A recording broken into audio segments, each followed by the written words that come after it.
We're in week 14 already, if you can believe it, and time is running out faster on the NFL regular season than it is on Jason Garrett. But don't worry, because we still got a couple weeks left, and the pre-snap starts right now. You're listening to the PreSnap Podcast Weekly Wagering Show, brought to you by LineStar, the top-rated DFS tool set and #1 companion for DraftKings, FanDuel, and Yahoo Daily Fantasy. Go LineStar Premium now at LineStarApp.com. Now here are your hosts, Joe Pisapia and Mike Randle. Hey, yo, what's up, everybody? It's me, Joey P, Joe Pisapia, and welcome to the pre-snap right here on the LineStar app. It's me, and it's Mike Randle, and it's you, and we are licking our wounds after week 13 that was rough. It was rough for everybody. Nothing made sense. We talked about that on the recap show earlier on Monday, but we're here to try to right the ship. We're here to get everybody back together and trying to get things on track. So, Mike Randle, how are you after what was a brutal week 13 for basically anybody who covers NFL in any way, shape, or form? I mean, anytime where you get a win from the Redskins, from the Dolphins, and from the Bengals in the same week, I think it's pretty safe to say that it was a bad week. Yes, brutal week across the board. The one saving grace for me was the Titans being my upset special. Thank you very much, Adam Vinatieri, for being the worst kicker in the NFL, getting blocked, ran back there by the Titans, which was fantastic. But just odd things happened, which I think, Joe, leads to a great week 14 because we have a lot of live dogs this week that I think are going to be very interesting plays. Agreed. And while you're at it, make sure you get that LineStar app and upgrade. And if you're saying to yourself, well, I don't know if I want to pay to upgrade because we're so late, how about free upgrades? Because if you try Super Draft, you get 3 months of LineStar Premium for free. That's right, for free for new customers when you deposit $10 into Super Draft. What you do is you play that Super Draft contest that has the multiplier in it, and you use the link superdraft.io/LineStar. That's superdraft.io/LineStar. And your must-play draft multiplier. So you have a player in mind who you would must-play in DFS this week, Mike Randle. Who would yours be? Gosh, my lineup multiplier. Who's your one go-to guy that you know is going to have a big-time day on Sunday?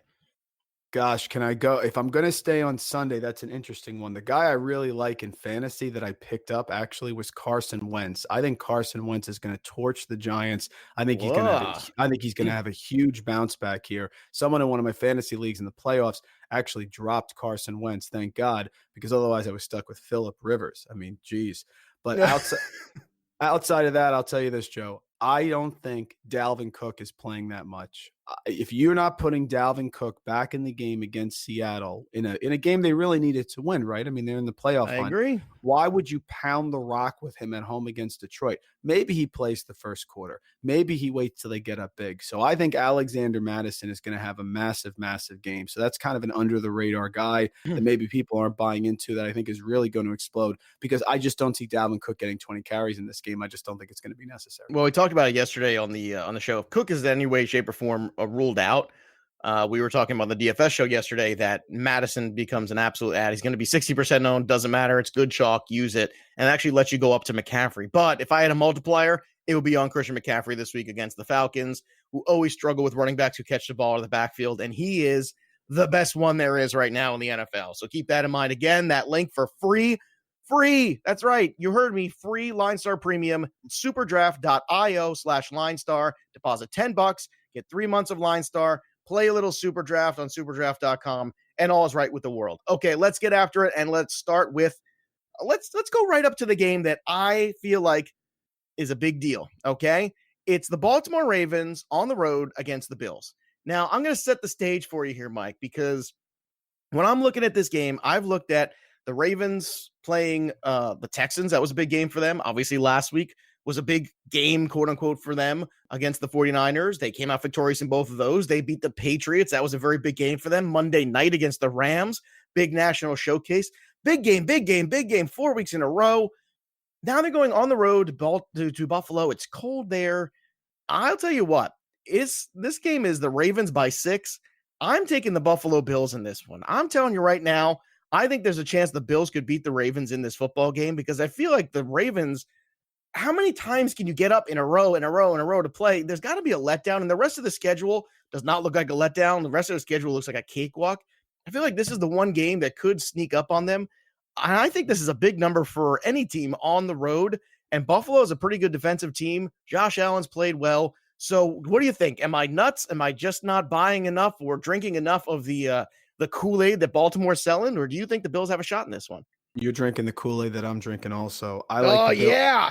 I like the Bills straight up in this game. The line opened at Baltimore -7. Everyone's pounding Baltimore, not only the money, but the bets across the board. I think the Bills are live. They've always played close. Listen, they haven't beaten a ton of great teams, but there's only so many efforts a team can give in 1 year. Love Lamar Jackson. Sean McDermott, those going to dial things up. Marquise Brown on the outside is injured. The Bills are number 1 against tight ends, so they should be able to limit Mark Andrews. I think it's an exceptionally close game. I love the points. Would not be surprised if the Bills went outright. It doesn't mean anything for the Ravens. Like you said, they can end up finishing with a fantastic record here. Just because they lose this game doesn't mean if they end up, 13-3, that's terrible. But I really like the Bills here a lot. I agree. I just feel like, there's only so many times you can get everybody excited, and then, I mean, everybody's locked in and they've played so well.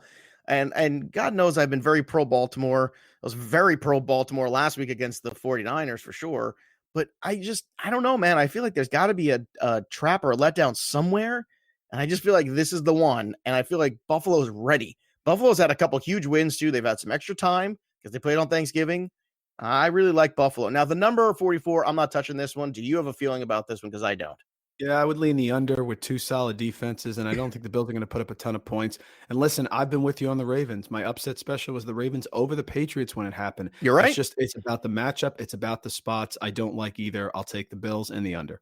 Yeah, the funny thing when you go back and watch that game, the second half, the Pats really did have a good adjustment against him. And the problem is they came in with the wrong game plan to start, and they just got their doors blown off in the first quarter of that game. And then by the time things settled in, unfortunately, they had the ball on offense, and then they just, in the second half, and they could not convert right away when they had the ball and they were driving that first drive, and that set them back too. So it's going to be fascinating to see these teams match up again because they're going to have the right game plan the second time. So I can't wait to see what happens there. Panthers at Falcons, so no more Ron Rivera. So I get it. I understand it's been a long time, just making a change for the sake of change. I think it's stupid, but whatever. But the Falcons, I never know what I'm getting week to week. They're favored in this one, -3. That feels right, but I don't know how the Panthers are going to respond with Perry Fewell at head coach now. If there's any sort of, do you go in there and go, wow, I can't believe what's going on. Let's go out there and win one for the old ball coach who's not here. Or do they just kind of just fold up the tents and walk away with the rest of the season? I feel like it's probably the latter. I'll actually take the Falcons on this side, but I'm curious what you think about this one. Can't figure it out. If I can't figure it out, I'm going to take the points. I could see them winning this game and then talking afterward how this is for Coach Rivera, something like that. I think Kyle Allen plays well. I think Atlanta had their run there where they were playing good defense. Now they've gone the other way. Remember, we have dead men walking and Dan Quinn on the other side. So Julio Jones a little banged up. Why would you play him? I have no idea. Hooper's supposed to come back. Well, that's a big addition, by the way. Freeman and Hooper both back playing. I know Freeman hasn't been a world beater, but those are 2 big additions to this offense that they haven't had for a couple weeks. Yeah, and Freeman should be able to have a decent job against that Carolina run defense, which is a sieve. But the question is, can Atlanta block and get him in a yard? So I agree. It's a funky game between 2 teams that are not in it. So I'm just going to take the points and the Panthers. All right. And the number there on this one is 247. So I would say over on this one, don't you think? Atlanta's historically at home has scored points. So I think Kyle Allen will have a good game. So, yeah, if I think the weaker quarterback is going to have a good game, and DJ Moore's been unstoppable. Even when he has a bad game, they still put up points. I feel like he could turn the ball over 4 times and they'll still score 25. And you mentioned it with the multiplier. What are the chances Christian McCaffrey has a bad back-to-back game? 0. So, yeah, I'll take the over. Yeah, I don't think that's happening at all. All right, let's move on to the next one here.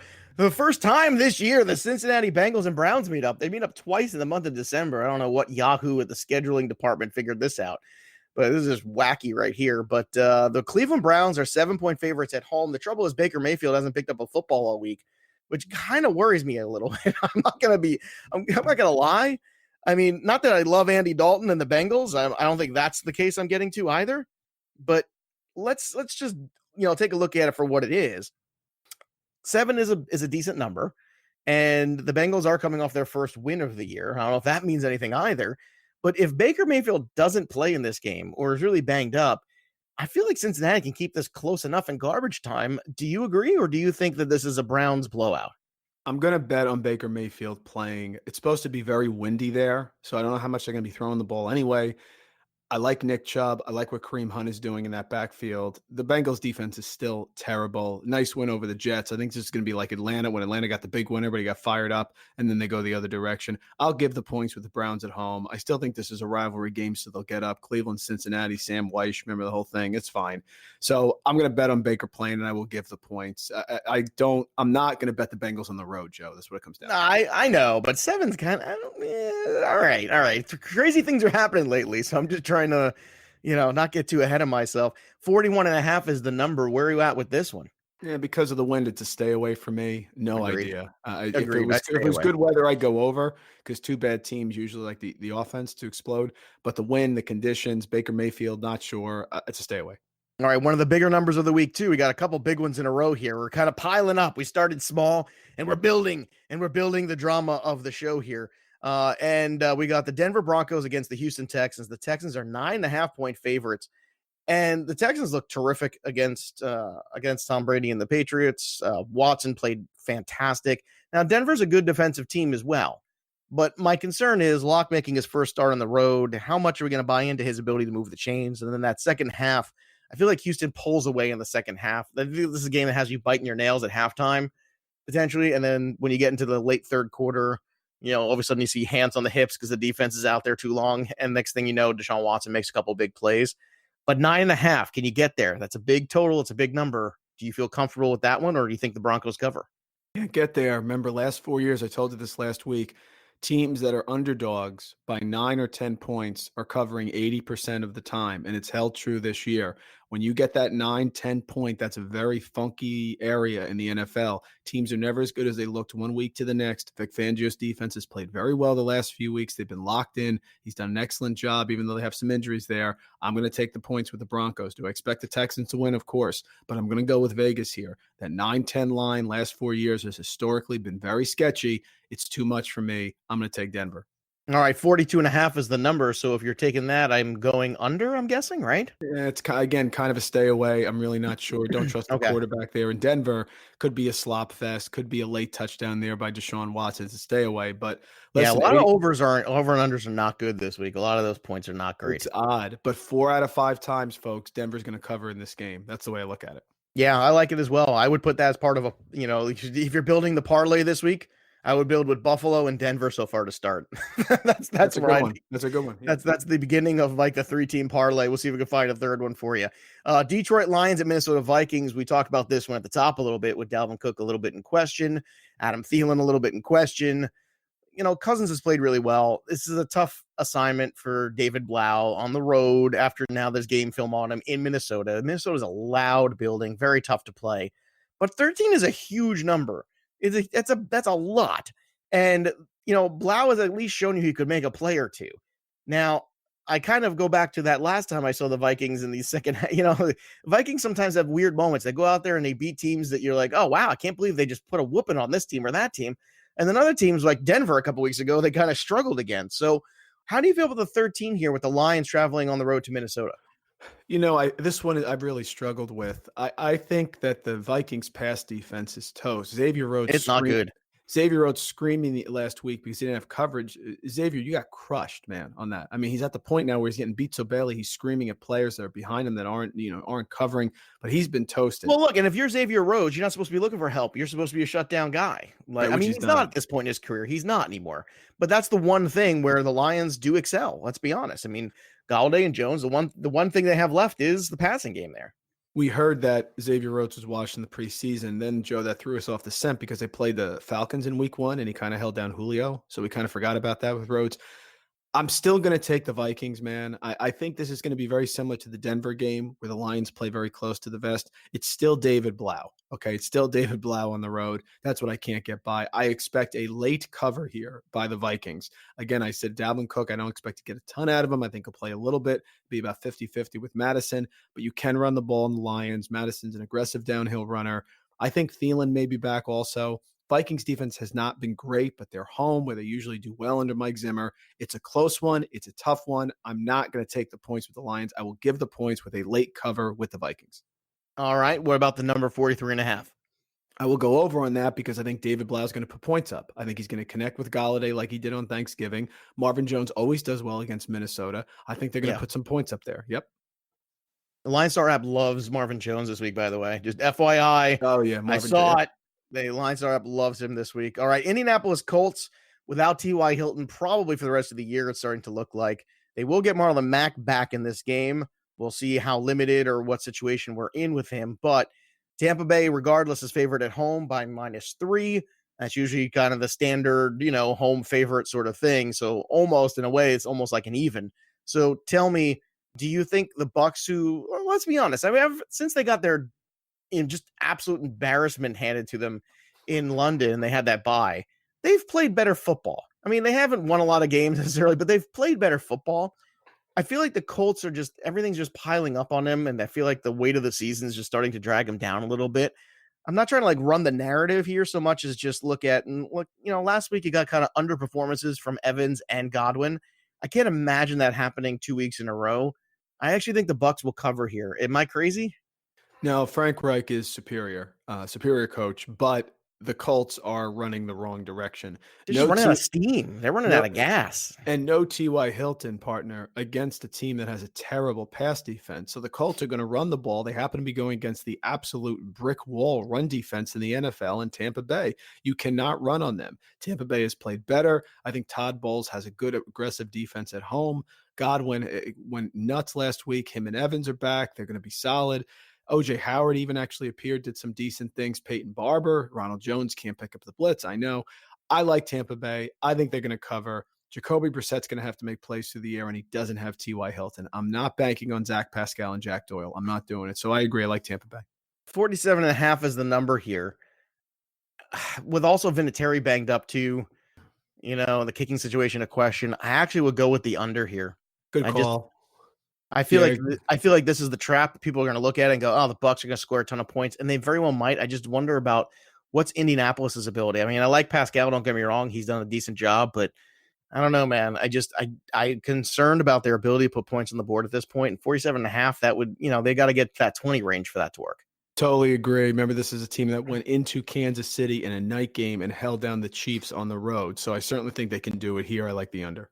All right. Hey, ready for this one? The Jets coming after a loss to the winless at the time Bengals. They come home licking their wounds. And who's waiting for them there in the Meadowlands? The Dolphins. The Dolphins are 5.5-point underdogs in this team. Should they be? I know this is kind of crazy. I know the Jets, another team that plays the run very well. Fortunately for the Dolphins, they don't have anyone to run the football. So it's not a big deal. So this is just going to be two quarterbacks just slinging the ball around probably. So I ask you, at this point here, do you feel like this number is kind of uncomfortable? I feel like the Dolphins are the easy pick here. It's uncomfortable, but I just think the Dolphins are still the Dolphins. The Jets have actually played very well at home. They thrashed the Raiders, by the way, who are not as bad as people think. You're never as bad as your last couple games. They're a pretty good football team. And they beat the Cowboys at home, who at the time, were playing a little better than they are right now. These games are always wonky. I agree. But the one thing I trust is the Jets defense. I think the Jets are going to stop the run. And really the only receiver that Ryan Fitzpatrick has is Devontae Parker. I know the Jets, but you know what? It seems like that's what we say every week. And every week he still catches like 14 balls. Crazy. Call me Charlie Brown with the football. You can pull it away again on me and have me burn. You can burn me. I think Robbie Anderson makes plays. I like Ryan Griffin. I think Le'Veon Bell gets right in this game. The Jets have actually played decent at home. Jets Miami is wonky. It's been wonky. Remember Dan Marino with the fake spike, the whole thing. Yes. I will take the Jets and give the points at home. I know this is crazy. This is a crazy I'm going to go the other side. I'm going with the Dolphins on this one. Jets are going to jet. Everything you said is right, and then the last thing you forgot was they're the Jets. Listen, I think it's totally reasonable. There's still guys in the Dolphins who want to stick it to Adam Gase again. Just true. Because then they would have beaten them twice, right? Am I crazy? Exactly right. Yeah. Sweep the series. Oh, Adam Gase. 45.5 is the number. I like the over in this one. Yeah, a lot of points scored in this game. DFS, take a look at this on the LineStar app. There's going to be a lot of players in this game you can hit. Yeah, I agree. All right, 49ers at Saints. I got some feelings on this one too.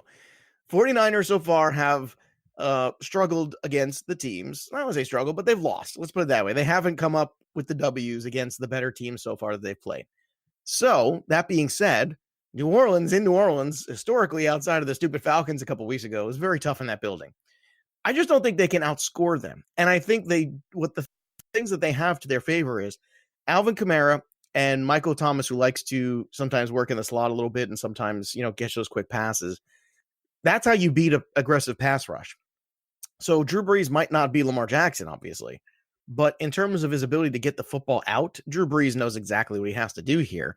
I love the Saints in this game. I think the Saints are going to win this game, and I'm questioning whether or not Jimmy Garoppolo in this offense can do enough here to keep pace with them. I don't know if it's going to be a complete blowout, but I think 2.5 is pretty. I think it's at least a field goal. I think it's more like a touchdown. Maybe I'm not giving the 49ers enough respect, but I don't know. It's a tough assignment for them. And every time they've had the tough assignments and you keep losing, I feel like something goes wrong in this game and you start to feel like, we're creeping in again. So give me the Saints at the 2.5 in this one. I like them. I'll give the Niners respect on the under, thinking that this game is going to be low scoring, but I agree the Saints are going to win. The Saints at home, they dial it up. They have a great system. Their defense will play well. Jimmy G always throws off his back foot if you watch. I like the Niners. I think they played a little over their head. Love the Saints here at the Superdome. Big, big win at home. All right, Washington Redskins plus 13 in Green Bay. Now, look, I know they're the Redskins. They've been a bit of a laughingstock, but they've been competitive since they fired the head coach. They've shown up in games, and the strangest scenarios they seem to have shown up. And the one thing they do okay, especially lately, is get to the quarterback, which is the one thing Green Bay really struggles with. I know Green Bay looked really good last week, but that was the Giants. And, the Giants are just a complete disaster. So I'm going to say this. I think this number is too big. I'm not saying that Green Bay is not going to win this football game. I'm not saying the Redskins are going to upset them because that would be silly. I would sound stupid. Green Bay is a better football team. I don't know if they're 13 point better necessarily. So I like the Redskins in the 13 in this one. I like the Redskins in the 13 also. The Redskins have actually played fairly well. I think they're still in the hunt for the division in some crazy, crazy Nexus world. They run the ball. They slow it down. Their pace is very slow. Geis has been explosive. I don't buy into Green Bay's defense. I think it's way too many points. I think this is a low slop fest game. The Washington pass defense has actually been pretty decent. And all I got to guard is Devontae Adams because I'm not a big Allen Lazard guy. Jimmy Graham's a corpse. Aaron Jones is hurt now. We don't know his status. I love Washington and the points. I'll tell you what, man. I think you nailed it with Geis, too. Geis is another guy in the DFS show we talked about yesterday. He looked fantastic last week. He looked strong. He's stiff-arming guys. He's knocking guys on their ass to the ground. He looked like the real deal, man, and that's exciting. If you're a Redskins fan, you're like, all right, look at that. Geis is the guy. Let's just keep him on the field. 41.5 is the number. So I'm going to go under here. I'm gonna go and say maybe we get something a little bit less explosive than last week from the Green Bay Packers. Lockstep, totally agree. Low scoring game. All right, let's go to the next one here. Chargers at Jaguars. I'm the Charger whisperer, so a lot's writing on this. Do I have one? I just have the one wrong, right? All year with the Chargers, right? Yeah, only the one, and that's it. Yep, that's just the one, and that was a tricky one. Let me tell you, that was definitely a tricky one. You got Gardner Minshew back here. They're home underdogs against the Chargers, which I kind of scratch my head about this one. Like, I just don't get it. They're traveling. The Chargers never travel well. Give me the Jaguars. Minshew's got a good energy. I kind of feel like, if you look last year, Darnold had that time where he kind of was air quotes hurt and came out for a couple weeks. And when he came back in the last couple weeks of the season, he played much better football. And I feel like Minshew kind of needed a breather and to step back. And I feel like with the whole week of preparation here, I think he can get a W in this game. So give me the Jaguars at the +3. I don't see. I mean, I don't think the Jaguars are a good football team, but Chargers traveling, Phillip Rivers right on the precipice of disaster. I don't know, man. Give me the Jags and the points. I'm going to go the other way because I think the Jags have quit. I think they have Quiddo Marone. I think their defense is awful. I think you can run the ball as much as you want. I expect Melvin Gordon to actually have a big game. I like the Minshew magic. I think that'll keep it close, but I like the Chargers on the other end. Phillip Rivers always plays well in these games that like no one really thinks he's going to play well. Well, I like the over. To that effect, I like the over because I feel like nobody's playing defense in this game. I feel like agree. I agree. That's where I'm at. Oh, I'm with you with the over. I think they both put up points, especially Minshew. It's a coin flick game, and I think Gordon will play well, so I'll take the points and the Chargers on the road. All right, here we go. Chiefs on the road in New England. Everyone keeps talking about, the Chiefs, the Mahomes is back. They're rolling. Well, they're beating teams that they should beat since Mahomes come back. But now they're 3-point underdogs in New England, which they should be. And I'll tell you what, I think what you saw in the fourth quarter of that game against the Texans for the Pats was, you know what? F it. We don't care anymore. It's time to just start being aggressive and just start taking shots.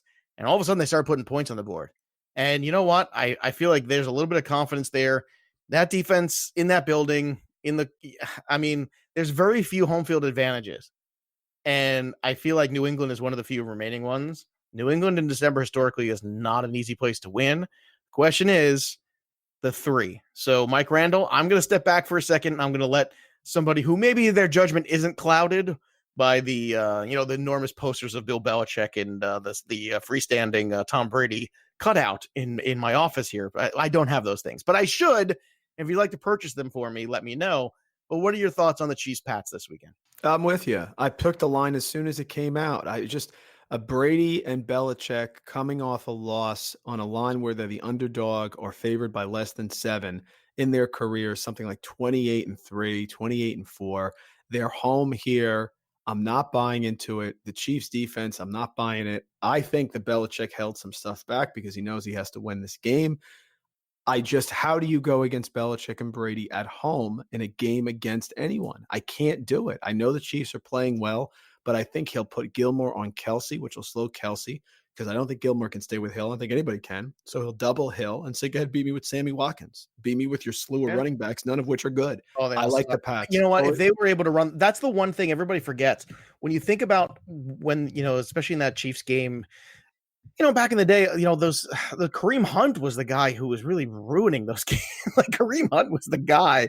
You're just like, oh my God, if you're a Patriots fan, the last guy you want to see was Kareem Hunt because that's what made them so hard to beat. But now that they don't run the football, I don't know, man. I'm with you. I think the Pats, now the number is 48.5. Where do you go with that one? I kind of stay away personally. It's a stay away. Listen, if they could be like the Ravens and run with Ingram and Lamar Jackson, I get it. Although I think Belichick will dial something up next time he sees them. I can't bet against the Pats at home. I can't do it. I'm sorry, especially coming off a loss against Houston. I can't do it. No, I'm with you, man. I'm 100% with you. All right, Titans, Raiders 2.5-point underdogs at home. Now, Tannehill's played well. Derrick Henry season is in full effect. Josh Jacobs is banged up. I kind of actually feel like the line is right here. Like I feel like the right team is favored. I think Tennessee's starting to feel it a little bit. I think Oakland is showing their inexperience. They had a good run there. They played well, but now I think the youth and inexperience at this time, when it gets to crunch time at the stretch run of the NFL season, they've shown a little bit of green. And I understand they're getting home, and that's great. I just think Tennessee's a better football team. I'll take the Titans in this one. This is one of my ones I'm positive on this week, partner, and we're going to go head to head. I love the Raiders at home here. I understand that the Raiders haven't looked good lately, but are we really ready to take Tannehill and the Titans on the road? I think the Raiders have performed well. I think their defense shows up here. I like them returning back home again, and I'm going to get points with them. It's very close to me to the game against the Lions earlier this year where they were home. I think the Titans will play well, but I don't see any way the Raiders get blown out here or lose by 7-10 points. So I'm going to take the Raiders in the points. That's fair. That is absolutely fair. You're probably right. I'm probably wrong. So everyone listen to Mike Randle. 47.5 is the number. Where are you at there? That's a tough one. I'm going to take the under because the Raiders offense has stalled. I expect Carr to throw some bombs to Terrell Williams to see if that can work out. And Darren Waller should be able to do some things against the Titans, but it's a little too high for me. 24-20, I win. I'll take the under. All right. Next one. This is another one I think is easy. Defense travels. Steelers defense has played well. I don't care who Juju or anything. I don't care. Even if Connor doesn't play, I don't care. The Cardinals last week, I watched Kyler Murray. That hamstring is definitely bothering him. Cardinals are 1.5-point dogs at home. Give me the Steelers. It's not going to be pretty. 43.5 is the number. I'll go with the under there. But I think the Steelers winning this football game I feel like this is, I don't know, like an easy W for them. Am I nuts? You're not nuts. One of the things that I think is totally shocking on DraftKings this week, if we talk a little DFS, if you look at the absolute pricing and you go down, and obviously this is affected by the hamstring, don't get me wrong. Devlin Hodges is 5,900. Kyler Murray is 5,800. So that tells me all I need to know. I like the Steelers defense. I like Minka Fitzpatrick. I like the under for those reasons. That was a bad loss by the Cardinals last week. I mean, just got their doors blown off. Couldn't move the ball whatsoever. Yes, I'm upset because I had Zane Gonzalez as my kicker. Of course, Joe, full disclosure. But yeah, I'm with you. I like Pittsburgh. I like their defense to travel. I know that Cardinals are underdogs at home, but I think if Kyler Murray's hampered, this is like a Jenga puzzle. You take one piece out, the whole thing could crumble. Yeah, I don't know. I'm looking at them and I'm thinking to myself, man, Arizona, like they're just not great, you know? All right. Seattle Seahawks at the Rams. I mean, you never know what Rams you're going to get. They're the box of chocolates of the NFL, but come on, man. Seattle is a 1-point underdog. What? I mean, what? What? I don't even know what to say here because I feel like Seattle is so much better as a football team on both sides of the ball. I don't get this at all. And it's not like the Rams have a home field advantage. Mike, what's going on here with this one? Is that what we got it at? This is very important for what I'm on FanDuel Sportsbook, and I see +1 for Seattle right now. All right, because that takes care of the underdog for me, the underdog special. I love the Rams here. I really do. This is a Rams team that went up to Seattle when they were playing well, and they lost because they couldn't make a field goal 30-29. They always put points up historically against Seattle because the defense Seattle plays. Cooper Kupp in the slot should be an absolute monster. I think the Rams have righted the ship a little bit. And listen, if you look at the Seahawks offense, Tyler Lockett is not right. David Moore had a touchdown. Do with that whatever you want. DK Metcalf's dropping balls left and right, and they're going to run the ball. Now, what's the Rams' strength? They stuff the run. They stuff the run up the middle, and that's what they're going to do. I think Aaron Donald, the center, is out for Seattle. I think that's a big deal. I think Aaron Donald's going to get pressure. Carson and Penny probably will not have a good game. I understand Russell Wilson magic. He's been fantastic. He's an MVP candidate, but it doesn't mean they win every single game. I absolutely love the Rams in this game. I wish they were a 1-point underdog because that would have taken care of our last segment. Yeah. Well, they're not. So now I got to go back to the well again. We've got a couple of them on there to choose from. So, all right, last and maybe least. I mean, I don't know here. This is just fun. You got freaking Eli Manning back in Philadelphia. They are 9.5-point underdogs to the Eagles. And, oh, Mike, I don't know. I feel like this is, there you go again. Eagles, all you got to do is win a football game here. That's all you got to do. Dallas is just like sticking their chin out constantly and be like, just knock me out. And they refuse to do it. And they keep whiffing every single time. Will they whiff again? And I guess more importantly, can the Giants cover this? 9.5. I mean, I feel like they can. I feel like the way the Eagles have played, they absolutely can cover this number.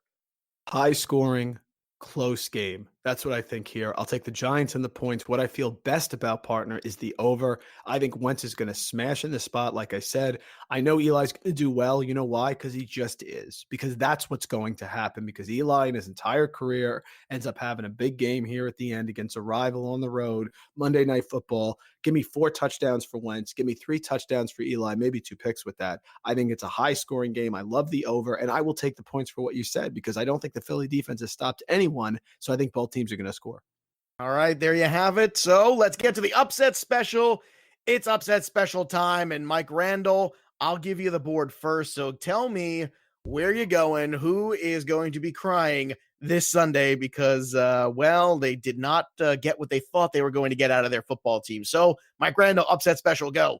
Yeah, first one I'm going to go with here. This is such a tough call. I'm going to take Buffalo at home with the points against the Ravens. I love the Ravens. I've picked the Ravens all year. I think it's a terrible, terrible spot. The points are way too much. So could they win? Absolutely. But I think they're going to cover for sure. I think it's a very close game, a nice close-knit battle. There's so many options I could have went with here, but I really love the Bills at home. I think the defense is real. I think the Ravens are due to have a stumble. I think they're going to be able to hold down Mark Andrews because they're number 1 against tight ends. The points are too many. Love the points with the Bills. Yeah. For the record, I agree. We started the show with it. That's mine as well. But because that's no fun to go head to head. So Mike and I are both in agreement whenever we both in agreement, we've been, I think, 100% this year. So now let's get on to the next one. I'll tell you what, man, this is easy. +1, Seattle. I mean, come on. Seattle's going to win this football game. Have we not watched the Rams enough this year? I don't care what they did last week against the Cardinals. You can take that, crumple it up, and throw it away. It means absolutely nothing to me. Russell Wilson's played great. Rashad Penny's going to catch the ball in the backfield. This two-headed run monster is going to be way too much for the Rams to handle. Give me the Seahawks with the +1. That's easy. They win the game outright. No problem there. All right, so we want everybody to make sure you go over and follow the LineStar app over on the Twitter machine at LineStar App and at LineStar NFL. You could also follow us over at Randall Rant and at Joe Pisapia 17. Make sure you're getting that LineStar app as well. Go to LineStar.com and make sure you are upgrading to the premium product. We got NBA, we got NHL. MLB is just around the corner in a couple months, and the hot stove is heating up. Unbelievable actual baseball going on in terms of guys moving teams. What a shocker. It feels like years since that's happened. So there'll be a lot to get to as well. So that'll do it for us. The pre-snap is over. It's time to break the huddle, and there's nothing left to do now except set, down, win.